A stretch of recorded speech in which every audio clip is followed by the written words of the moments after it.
Caroline Leavitt is not loving her job. I know she seems like she enjoys it. She loves going out there every day and screaming at people. But screaming at people is actually not what her job is about. Her job is to answer the questions of reporters. I mean, that's literally your job.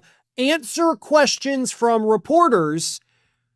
And Caroline Leavitt really seems to despise answering questions from reporters. So this week, you had a reporter from News Nation, Niall Stenage, who asked this question. Earlier, you were just defending ICE agents generally, and earlier on, Secretary Noem spoke to the media, and she said, among other things, that they are doing everything correctly.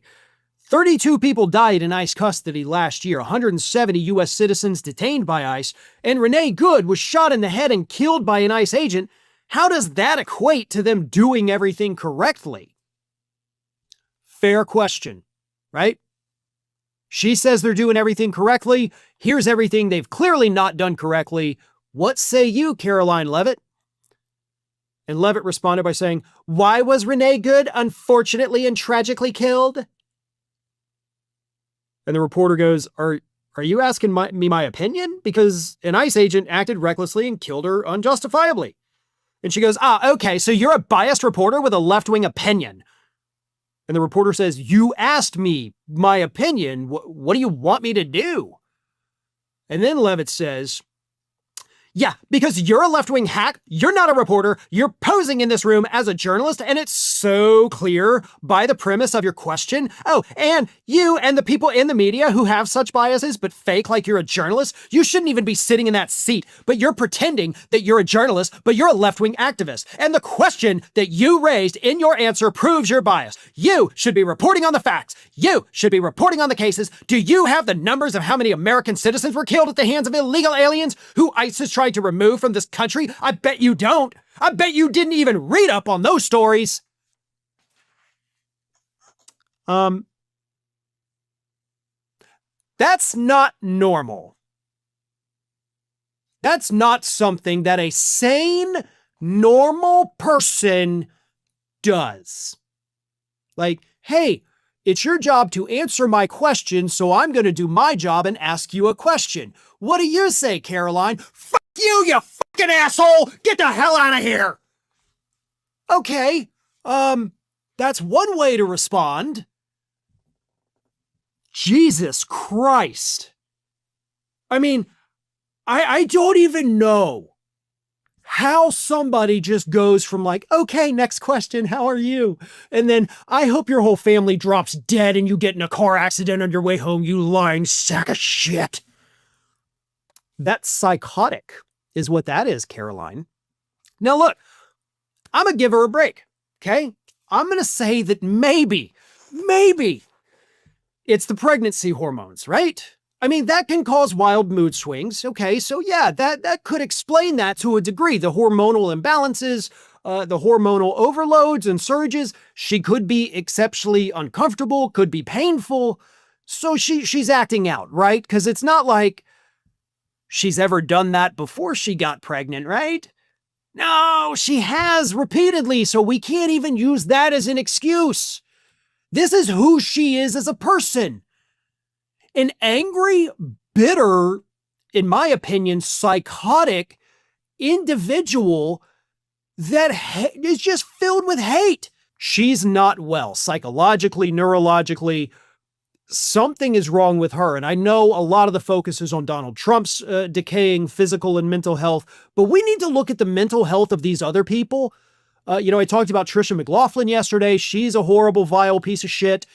She's got something wrong with her, I firmly believe. I firmly believe there are absolute, psychological problems with Caroline Leavitt. Because when you read these responses, and I know I try to make them kind of funny, but still, that may be doing you a disservice because these are not normal responses. These are not normal reactions for somebody doing their job to you doing your job. They are indicative of deeper problems that these people need to have analyzed, diagnosed, and then worked out on a treatment plan. That is what needs to happen with people like Caroline Leavitt. that wasn't even the only quote I was going to read from Caroline Leavitt. Like, we just got on a different thing there. In fact, I kind of want to do this because I'm not moving on yet. I'm gonna read this other quote from Caroline Leavitt here, because this actually came in an interview. There was an interview published with Caroline Leavitt this week by Politico, and Politico was asking her about this, MAHA, the Make America Healthy Again. We're bringing back whole milk, and all that nonsense. And they asked her, like, hey, they're doing this, which is good, sure. But Donald Trump also eats like a 4-year-old, and he's a big fat sack of crap.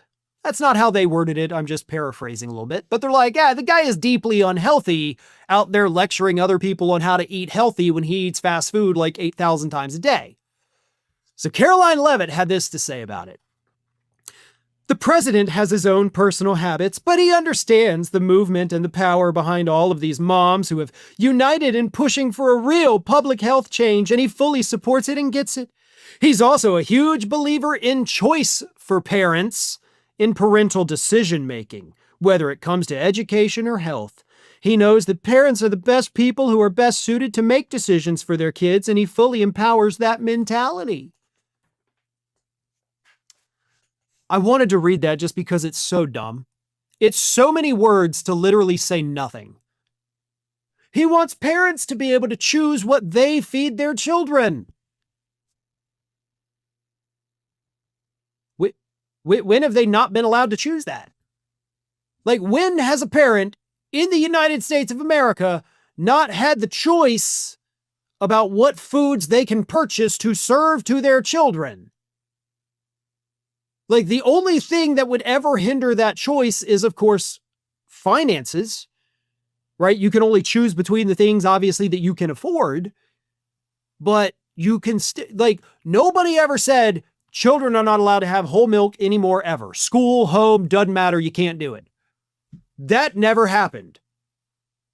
They never said you can't feed your kid Cocoa Puffs in the morning. That never happened. And she's out here framing this as an issue of personal choice, as if we didn't already have that. She's trying to say that Donald Trump has now given us something that we have always had since the inception of the United States. That's how deranged and deluded she is, and that's how much of a fucking liar she is. It drives me crazy, even when you have these little statements that seemingly don't mean anything, that don't do anything. It shows you the depth of depravity that these people have in lying to the American public to convince them that Donald J. Trump is somehow actually Jesus H. Christ. His middle initial was not actually H. I just said it because I said Donald J.